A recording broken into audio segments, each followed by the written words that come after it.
ایزاک نیوتن، سیرینیوس رامانجون، جودیت پولگار و استون هاوکینگ.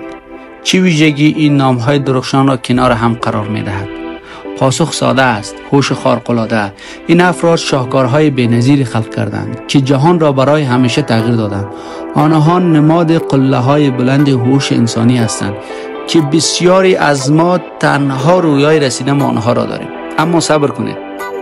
اگر شما معادله پیچیده را حل نکرده اید یا در علوم و هنرهای انقلابی به وجود نآورده اید، به این معنا نیست که هوش ندارید. حتی عادتهای ساده مثل کنجکاوی یا نقاشی کردن ممکن است کلید درخشان هوش شما باشد. بیایید سفر جذابی را آغاز کنیم و 8 عادت افراد بسیار باهوش را با هم کشف کنیم. شماره 1: شما قدرت تطبیق پذیری شگفت انگیز دارید. آیا می توانید به راحتی خود را به تغییرات وفق دهید؟ هوش واقعی فقط در حفظ کردن فرمول ها یا اطلاعات خلاصه نمیشد، بلکه در توانایی شما برای غلبه بر چالش های محیطی و ایجاد راه حل های جدیدی است. این مهارت از قدرت های ویژه مغز شماست که شامل یادگیری، حافظه، حل مسئله و انعطاف پذیری شناخته می شود. اگر توانستید در زندگی با تغییرات بزرگ به خوبی کنار بیایید، پس شما یکی از آن افراد نادر و باهوش هستید. شماره 2: شما تشنه دانستن هستید و همه چیز را زیر سوال میبرید. آیا همیشه از خودتان پرسیده چرا؟ افراد باهوش هر لحظه را فرصتی برای کشف و یادگیری میدانند. طبق تحقیقات دانشگاه، یکی از عوامل کلیدی در مدیریت پیچیدگی ها و پیشرفت است. افراد کنجکاو EQ و IQ در کنار CQ و هاروارد ضریب کنجکاوی و دنبال پاسخند. راه حل ها را پیدا میکنه و از هر لحظه پله به سوی دانش نو میسازد. شماره 3: شما میپذیرید که نمیتوانید همه چیز را بدانید.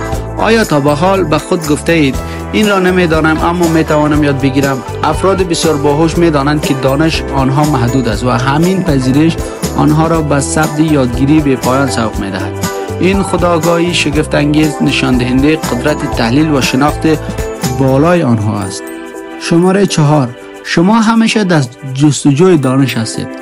آیا یادگیری برای شما یک ماجراجویی است؟ ارتباط میان یادگیری و هوش مستقیما به انعطاف پذیری مغز مرتبط است. هرچی بیشتر یاد بگیرید و تکرار کنید، مسیرهای عصبی مغز شما تقویت می شوند و هوش شما سیالتر و انعطاف پذیرتر می شود. شماره 5: شما از حوصله تان خلاقیت می سازید. آیا تا به حال بی‌حوصله شده اید و فکر کرده اید که این احساس بی‌فایده است؟ بی‌حوصلگی در واقع موتور و خلاقیت شماست.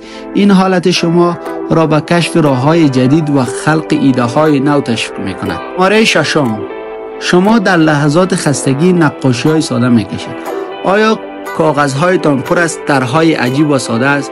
تحقیقات نشان می‌دهند که این عادت مغز شما را فعال نگه می‌دارد و باعث بهبود حافظه، تمرکز و تفکر تحلیلی می‌شود. دفعه بعدی که در جلسه طولانی شرکت می‌کنید، نقاشی کنید. این کار مغزتان را برای یادگیری آماده‌تر می‌کند. شماره 7: شما اهل خودکاوی و تعامل هستید.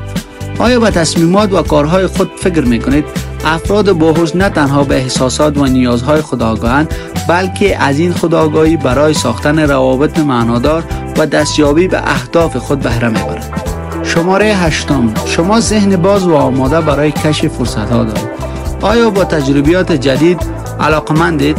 باز بودن ذهن به ایده‌ها و فرصت‌های نو یکی از نشانه‌های انعطاف پذیری و هوش بالاست. این ویژگی به شما کمک می‌کند تا همیشه کنجکاو و آماده برای یادگیری باشید. هوش شما بی‌نهایت است. هوش یک مفهوم ثابت نیست و همیشه می‌تواند رشد کند.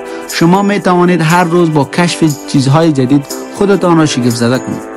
آیا شما هم این عادت‌ها را در خودتان دارید؟ اگر این ویدیو برای شما جذاب بود، حتما آن را لایک کنید و با دوستانتان به اشتراک بگذارید تا آنها هم از این نکات بهره ببرند.